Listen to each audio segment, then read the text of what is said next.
날 대신하여 지신 십자가로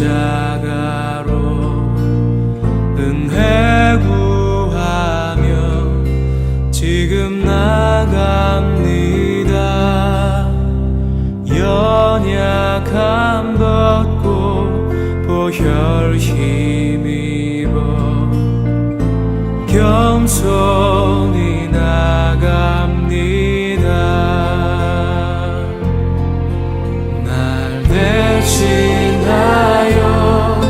지신 십자가로 은혜 구하며 지금 나갑니다. 연약함 벗고 보혈 힘입어 겸손히 나갑니다. 길 잃은 자녀 기다리시네. 그 품에 날 부르시네. 내 모든 죄 대신 지고 가신 십자가로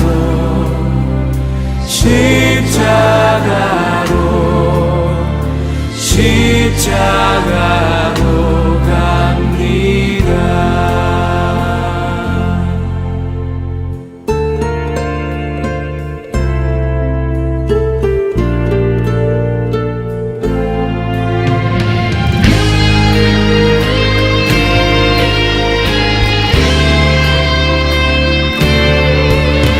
날 대신하여 지신 십자가로 은혜 구하며 지금 나갑니다. 연약함 벗고 보혈 힘입어 겸손히 나갑니다.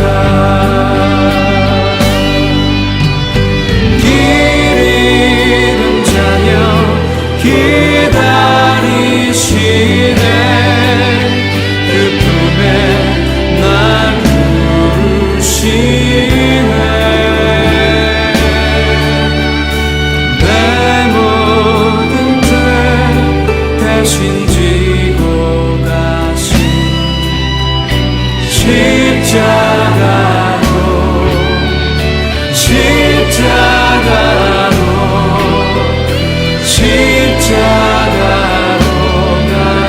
갑니다. 십자가로 갑니다.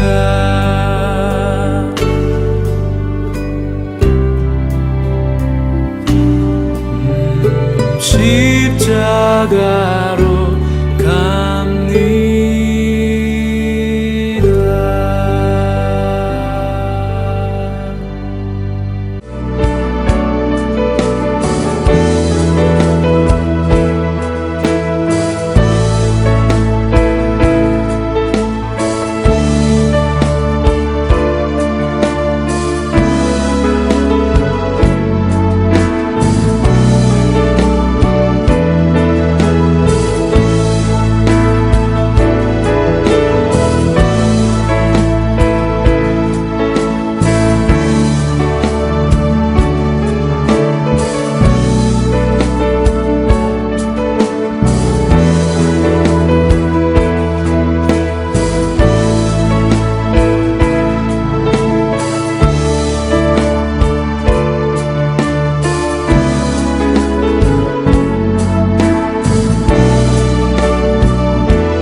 성령의 불을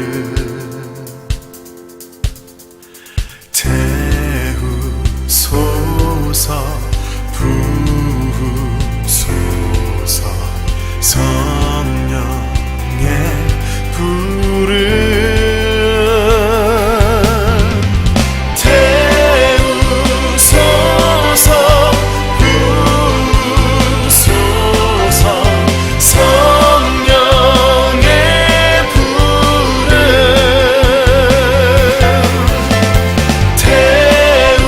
태우소서 부으소서 성령의 불을 내려주소서 내게 성령의 불을 주가 진 영혼 살릴 수 있도록 나를 태워주소서 재단 위에 나를 드리니 열방에 불러 세우소서 불을 내려주소서 내게 성령의 불을 주가 진 영혼 살릴 수 있도록 나를 태워주소서 재단 위에 나를 드리니 열방에 불러 세우소서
찬양하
오늘 함께 묵상할 말씀은 잠언 14장 20절로 27절 말씀입니다. 20절 가난한 자는 이웃에게도 미움을 받게 되나 부유한 자는 친구가 많으니라. 이웃을 업신 여기는 자는 죄를 범하는 자요 빈곤한 자를 불쌍히 여기는 자는 복이 있는 자니라. 악을 도모하는 자는 잘못 가는 것이 아니냐. 선을 도모하는 자에게는 인자와 진리가 있으리라. 모든 수고에는 이익이 있어도 입술의 말은 궁핍을 이룰 뿐이니라. 지혜로운 자의 재물은 그의 면류관이요 미련한 자의 소유는 다만 미련한 것이니라. 진실한 증인은 사람의 생명을 구원하여도 거짓을 뱉는 사람은 속이느니라.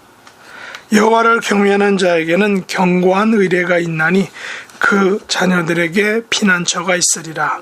여호와를 경외하는 것은 생명의 셈이니 사망의 그늘에서 벗어나게 하느니라. 아멘.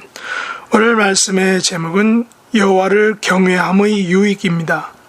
오늘 말씀은 여호와를 경외함의 유익에 대해서 지혜자가 알려주고 있습니다. 모든 것들은 원인과 결과가 있죠. 소위 인풋이 있으면 반드시 아웃풋이 있다는 것입니다. 지혜자는 우리가 세상을 살아가면서 만나게 되는 원인과 결과에 대해서 우리에게 이야기하고 있습니다. 20절에 보면 가난한 자는 이웃에게도 미움을 받게 되나 부유한 자는 친구가 많다라고 말합니다. 이 말은 오늘날 자본주의 사회가 가지는 어쩌면 서글픈 현실일지도 모릅니다. 가난한 자에게는 사람이 몰리지 않지만 부유한 자에게는 사람이 몰리는 것입니다.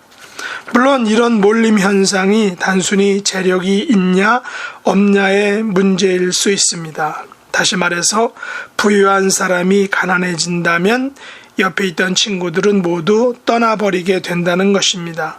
가난한 자는 이웃에게 부담을 주어 이웃이 그를 슬슬 피하게 만들 수 있다는 것이죠. 가난으로 이웃에게 부담을 주는 것을 지혜자는 이웃에게 미움을 받는다라고 이렇게 표현하고 있습니다. 반면에 부유한 친구 옆에는 빌부터 먹으려는 친구들이 많다는 것입니다.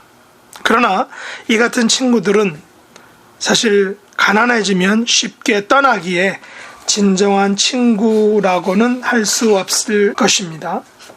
그래서 지혜자는 가난한 자가 되지 않도록 땀 흘려 열심히 일하라 라는 의미로 이런 말을 했을 것으로 봅니다.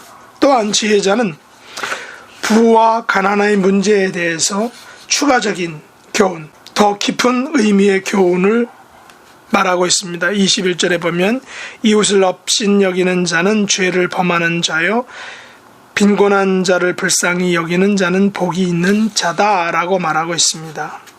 왜 이웃을 업신 여길까요? 아마도 이웃이 가난하다라고 생각하여 업신 여길 수 있겠죠. 그러나 이것은 분명한 범죄입니다. 물론 이웃이 가난해서 업신 여길 수도 있지만 반대로 이웃이 너무 부유하지만 쫄보라서 업신 여기기도 합니다. 이 모든 것은 죄를 범하는 것입니다. 무슨 이유로든 이웃을 업신 여기는 그 행위 자체는 하나님 앞에 죄를 범하는 것이다 라고 지혜자는 말합니다. 왜냐하면 그 이웃은 하나님의 형상으로 지어진 하나님의 사람이기 때문입니다. 이것은 이웃이 신앙을 가졌느냐 가지지 않았느냐에 관한 문제도 아닐 것입니다. 모든 이웃에 대해서 우리는 존중해야 되고 또한 업신 여기지 말아야 하는 것입니다.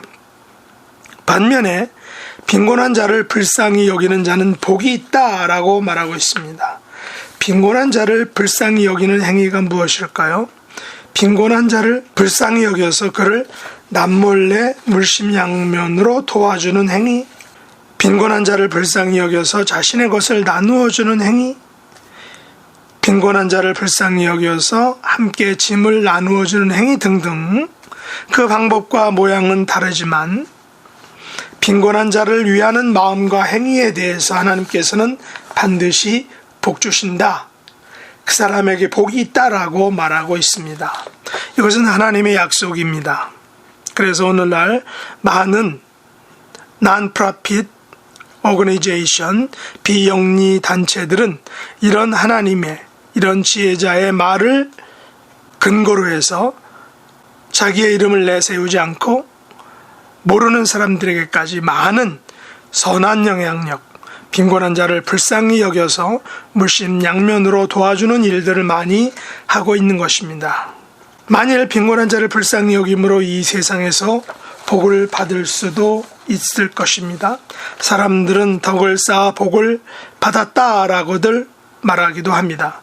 덕을 쌓는 행위에 대해 보상을 받을 수 있다는 것이죠. 그러나 하나님께서 복을 주시면 그것은 지금 당장의 복일 수도 있지만 더욱 분명한 것은 후일에 주실 복이 될 수도 있는 것입니다. 그러므로 22절 말씀처럼 악을 도모하는 자는 잘못 가는 것이 되고 선을 도모하는 자에게는 인자와 진리가 있다라고 지혜자는 말하고 있습니다. 여기서 도모한다는 것은 다분히 고의적인 행동이죠. 사람들은 자신과 공동체 이익을 위하여 무엇인가를 도모합니다. 계획합니다. 그러나 그 도모가, 계획이 남을 해치는 것이라면 이는 분명히 잘못 가는 것이다 라고 분명히 말합니다.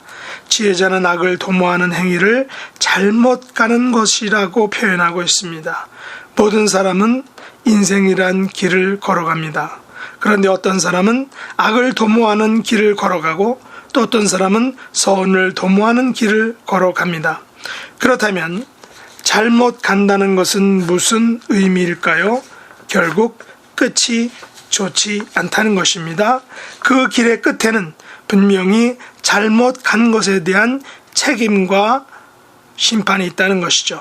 반면에 남을 위해 선을 도모하는 자에게는 인자와 진리가 있다라고 말합니다. 여기서 인자라는 것은 충성스러운 사랑을 의미합니다.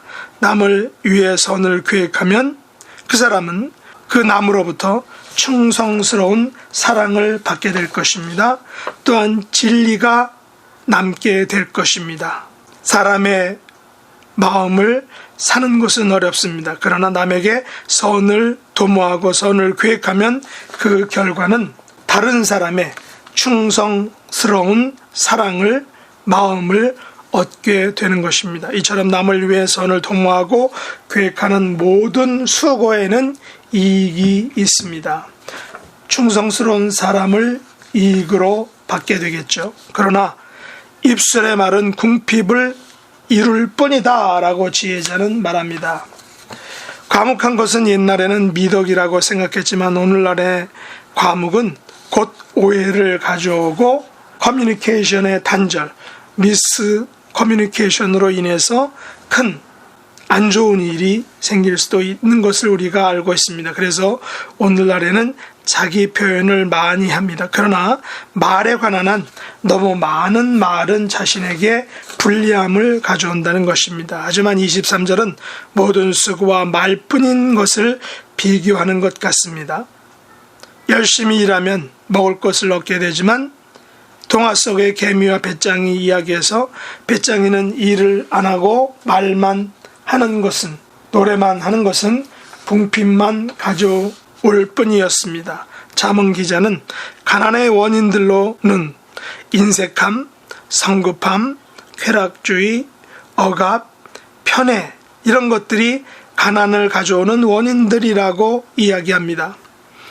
물론 성경은 노동은 신성하다라고 말합니다. 하나님께서는 모든 수고에 대해서 그 이익을 약속하셨습니다.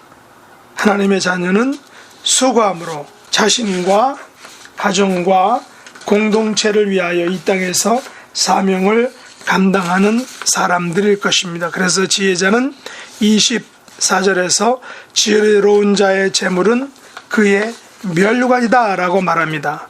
반면에 미련한 자의 소유는 다만 미련한 것이다 라고 말합니다.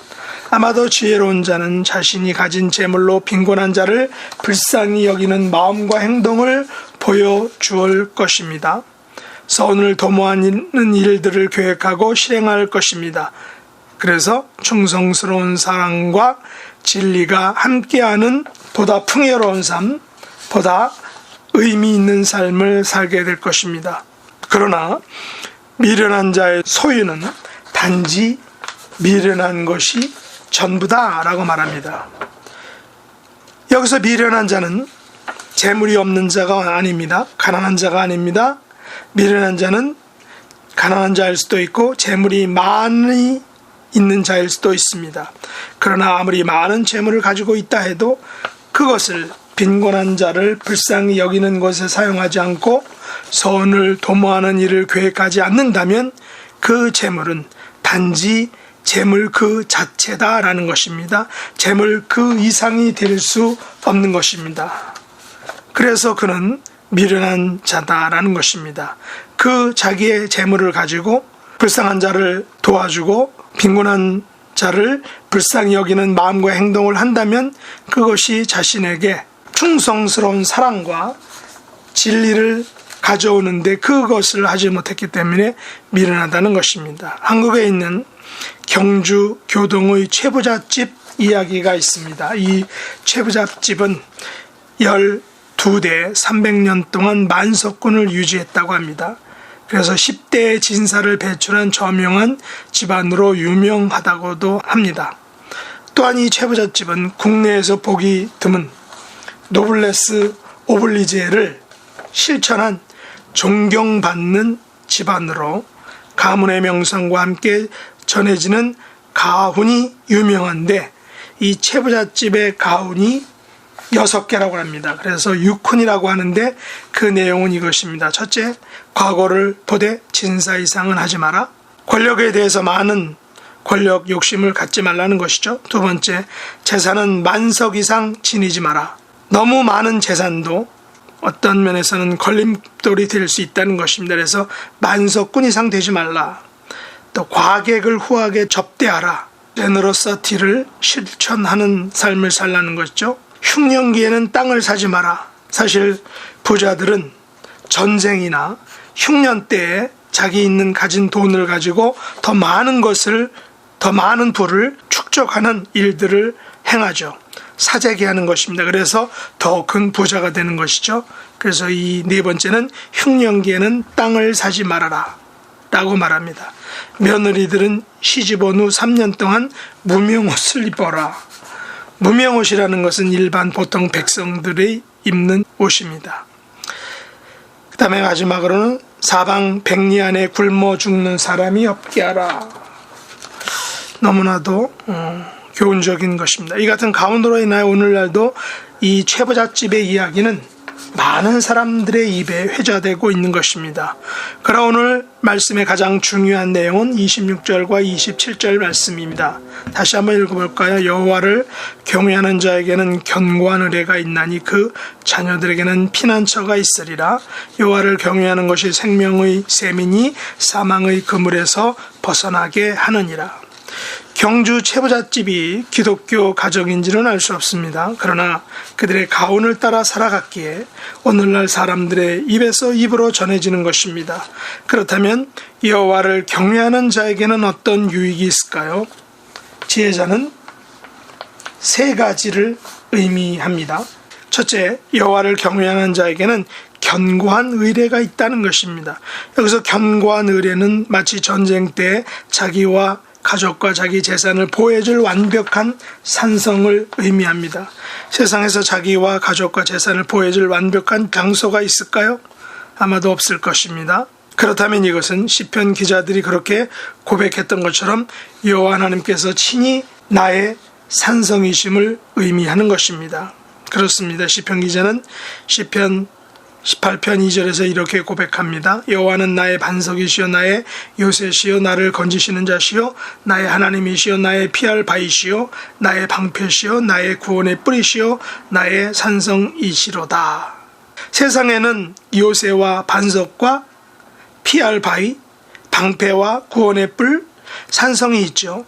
그러나 그것들은 제한적인 것들입니다. 오직 여호와께서만 나의 완벽한 그런 반석과 산성이 되실 수 있다는 것입니다. 이 같은 분이 하나님 말고 누가 있겠습니까? 둘째로 여호와를 경외하는 자에게는 그 자녀에게 피난처가 있다는 것입니다. 내가 여호와를 경외하는 것이 왜 나의 자녀들에게 피난처가 될까요? 아마도 자녀들은 우리가 여호와를 경외하는 것을 그대로 보고 배워서 똑같이 따라하기 때문이 아닐까요? 자녀들에게 여호와 경외하는 것을 가르치고 그대로 따라하게 하는 것만큼 중요하지만 그러나 힘든 일은 없다고 생각합니다. 부모는 자녀들의 거울이기에 부모가 하는 대로 그들도 하게 되는 것입니다. 그래서 부모는 자녀를 위하여 자기 스스로 여호와 경외하는 자가 되어야 할 그런 책임과 의무가 있다라고 생각합니다. 셋째는 여호와를 경외하는 것은 생명의 샘이기에 사망의 그늘에서 벗어나게 된다는 것입니다. 생명의 샘은 계속해서 생명을 공급해 주는 곳입니다. 일명 파운틴 오브 라이프죠. 여호와를 경외하는 것은 모든 삶에서 생명의 물을 공급하는 것과 같다는 것입니다. 샘물은 마르지 않습니다. 여호와를 경외하는 사람에게는 마치 마르지 않는 샘, 마르지 않는 삶의 용기와 에너지를 공급받게 되는 것입니다. 그러나 우리가 세상을 살다 보면 시험에 들기도 하고 유혹에 빠져서 마치 사망의 그늘에 걸린 것 같은 모습을 보게 됩니다. 사망의 그물에 걸리게 되면 어떻게 해야 할까요? 사망의 그물에서 빨리 벗어나야겠죠. 그래서 사망의 그물에 걸리지 않는 방법이 있습니다. 설령 사망의 그물에 걸려도 죽지 않고 벗어나는 방법이 있습니다. 그것은 여호와를 경외하는 것입니다. 그러면 여호와를 경외하는 증거가 무엇일까요? 그것은 하나님의 말씀에 늘 언제나 무슨 일에나 귀를 기울여 듣는 것입니다. 우리들은 매일 말씀을 묵상하는 것으로 마르지 않는 삶의 용기를 공급받는 것입니다. 매일 말씀 묵상이 힘들고 귀찮지만 오직 생명의 샘에서 솟아나는 이 하나님의 말씀만이 우리를 사망과 세상의 모든 유혹과 싸움에서 승리하게 그리고 그 세상의 그물에서 벗어나게 하는 가장 강력한 무기인 것입니다. 우리는 이웃과 빈곤한 자를 불쌍히 여기는 삶을 살아야 합니다. 이것은 하나님께서 약속하신 복을 얻는 방법입니다. 악을 도모하지 않고 선을 계획함으로 충성스러운 사랑과 진리를 소유해야 할 것입니다. 우리가 지닌 재물을 지혜롭게 사용하여 멸류관을 받아야 합니다. 미련한 자의 소유와 재물은 단지 그 재물에 불과할 따름입니다. 그 이상이 아니다라는 것입니다. 그 무엇보다도 우리는 여호와를 경외하는 삶을 살아야 합니다. 이런 삶을 사는 자에게는 견고한 의뢰가 있으며 자녀들에게 피난처가 있게 됩니다. 여호와를 경외하는 것은 생명의 샘이 되어 매일의 삶의 기쁨과 용기를 얻게 된다라고 약속하고 있습니다.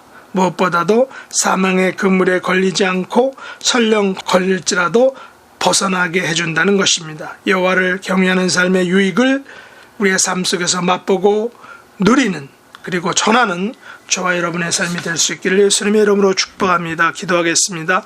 하나님 아버지, 저희들이 세상을 살아갈 때 이웃을 업신여기지 않게 하옵소서. 빈곤한 자를 불쌍히 여기는 삶을 살게 하여 주옵소서. 무엇보다 여호와를 경외함에 따른 유익을 누리는 복된 자들이 되게 하여 주옵소서. 여호와를 경외함으로 견고한 의뢰가 있고 자녀들에게 피난처가 있고 생명의 샘에서 말씀을 받아 사망의 그늘에 빠지지 않게 하시고 설령 빠질지라도 벗어날 수 있도록 은혜 더하여 주옵소서.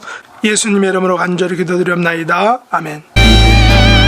주가 일하시네, 주가 일하시네.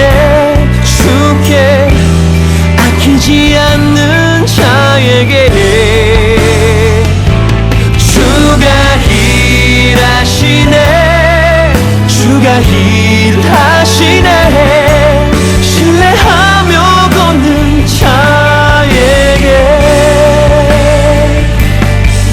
신뢰하며 걷는 자에게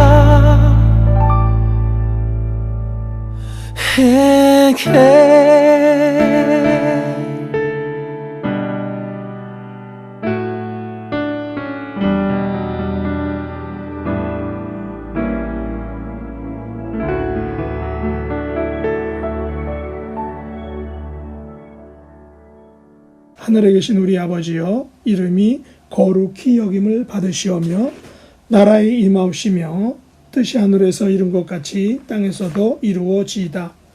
오늘날 우리에게 일용할 양식을 주옵시고 우리가 우리에게 죄 지은 자를 사하여 준 것 같이 우리 죄를 사하여 주옵시고 우리를 시험에 들게 하지 마옵시고 다만 악에서 구하옵소서. 대개 나라와 권세와 영광이 아버지께 영원히 싸움나이다. 아멘.